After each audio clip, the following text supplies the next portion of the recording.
Welcome back, everyone.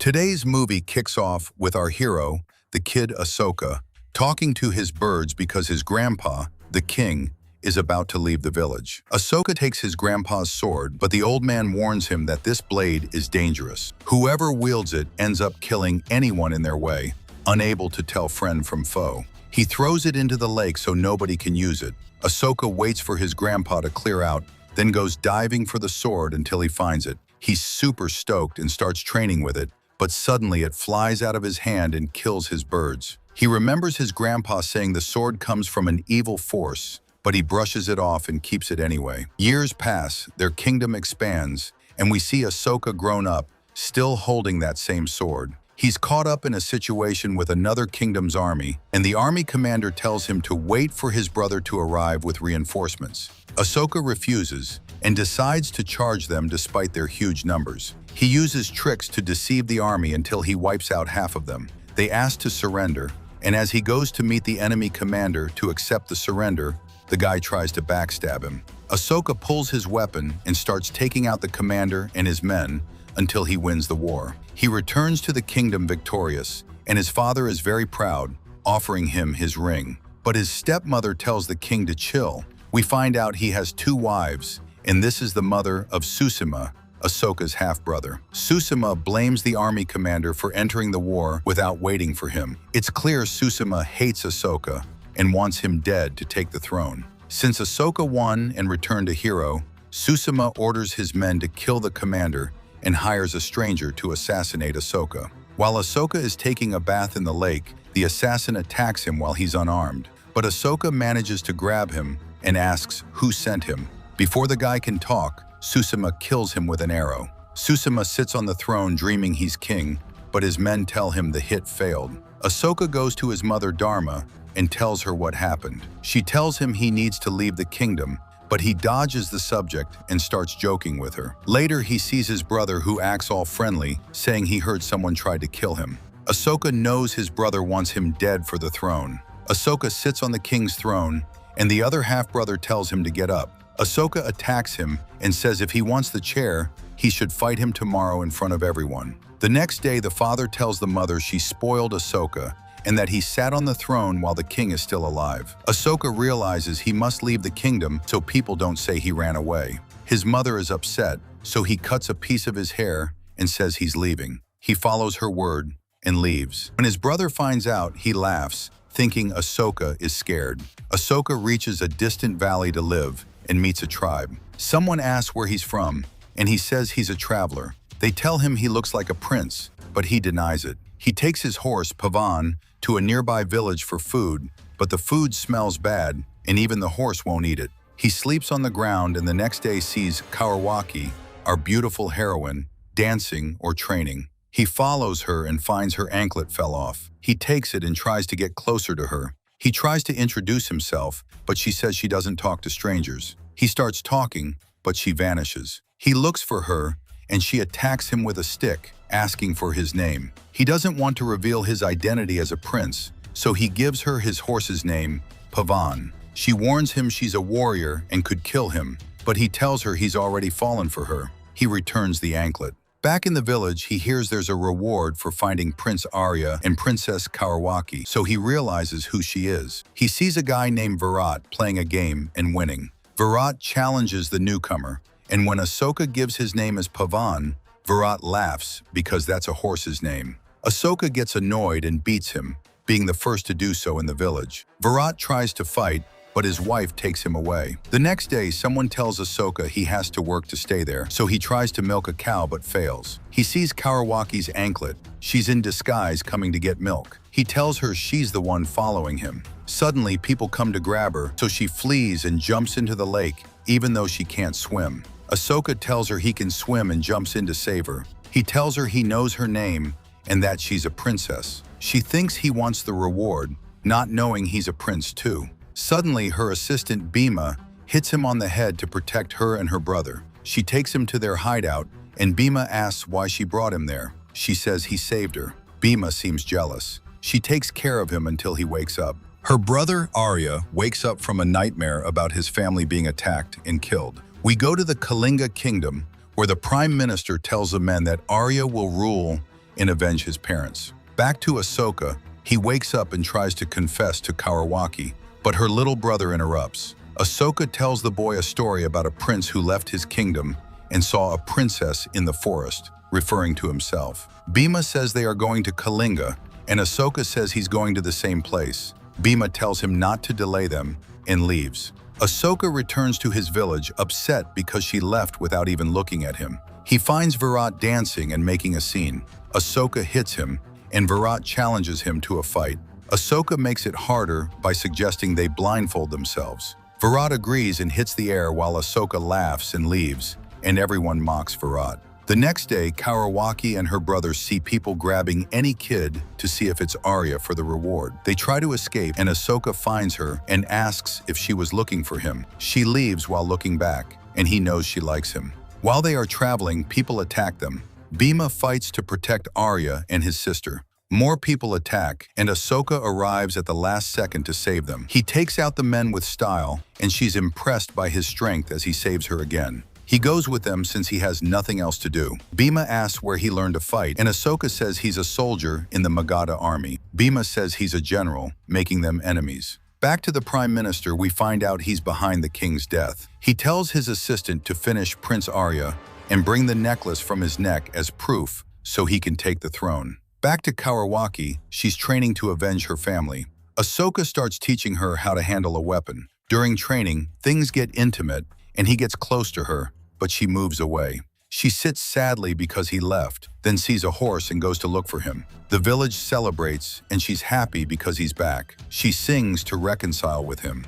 At night, he tells Arya the rest of the story about the prince in the forest. Arya asks where the prince is from, and Ashoka says he has no kingdom because it was stolen. Arya says they are the same because someone killed his parents for the throne. Ashoka feels their connection. The next day, she's sitting alone, and he tells her he loves her and can't live without her. She says the same, and they hug. Bhima asks where she was, and she says she was with Pavan. She says she loves him, but Bhima reminds her he's a soldier and she's a princess. She tells him to remember who he's talking to and leaves. He grabs her hand and tells her to understand, but she says he should protect her as she's the princess. He reveals she's not the king's daughter. The king's guard found her on the shore, and the king adopted her. She's shocked and cries. Ashoka finds her and thinks she's crying because of their rank difference, but she tells him she's not a princess. He says it doesn't change his love and takes her to perform marriage rituals. They hang out in the forest, but Ashoka's assistant arrives from the kingdom.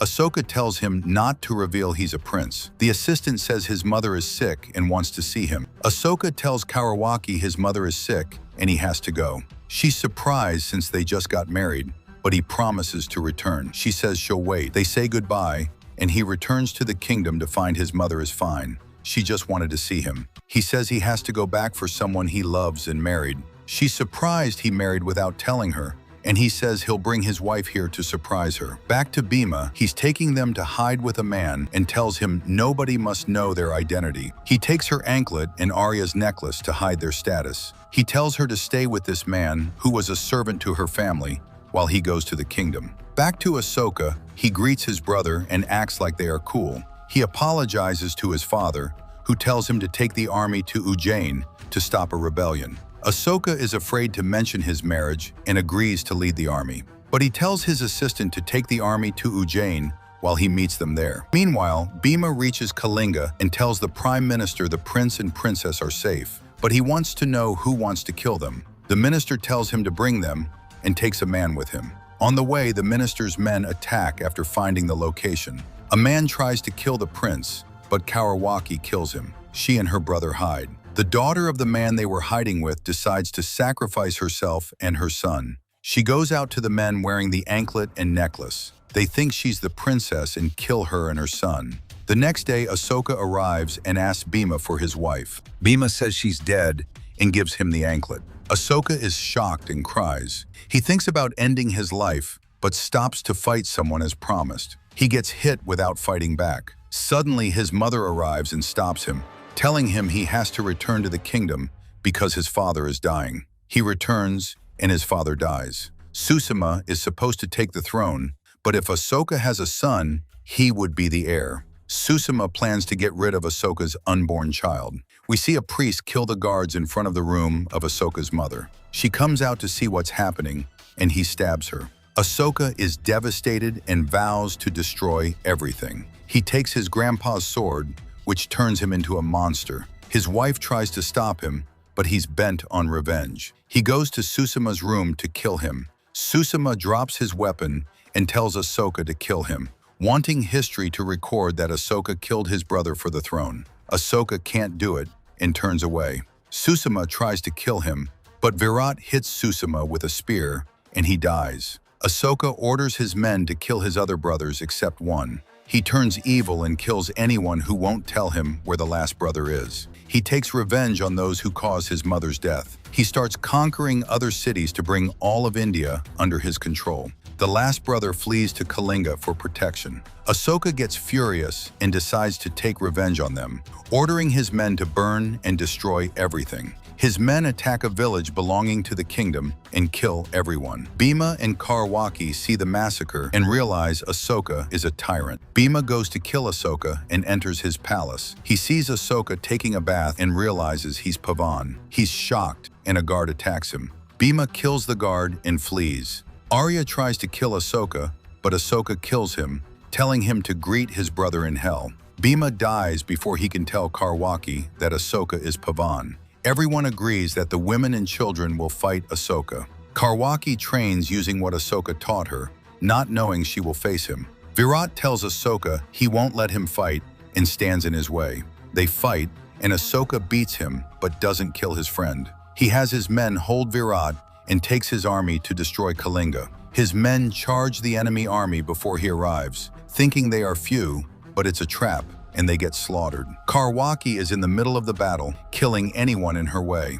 Ashoka's assistant attacks her, but she kills him. Ashoka arrives with the rest of the army and a massive battle ensues. He's killing everyone, and she is too, until she gets close to him. She sees him and is shocked. As she tries to get closer, someone hits her on the head and she falls, watching Ashoka kill people until she passes out. He wins the war. Later, while he's bathing, his younger brother says his wife gave birth. He's happy until he hears it's a girl, which makes him angry. He stands among his soldiers taking prisoners and sees his horse, Pavan. He realizes Kaurwaki is alive and was in the war. He starts looking for her among the people and the dead, seeing the destruction he caused and the innocent people who died. He sees a man dying of thirst and tries to give him water, but the man refuses to drink from his hand and dies. He hears his horse and turns to find Kaurwaki. He's stunned. She says she will kill him. He cries and says the war is over. She cries and asks why he didn't look for her.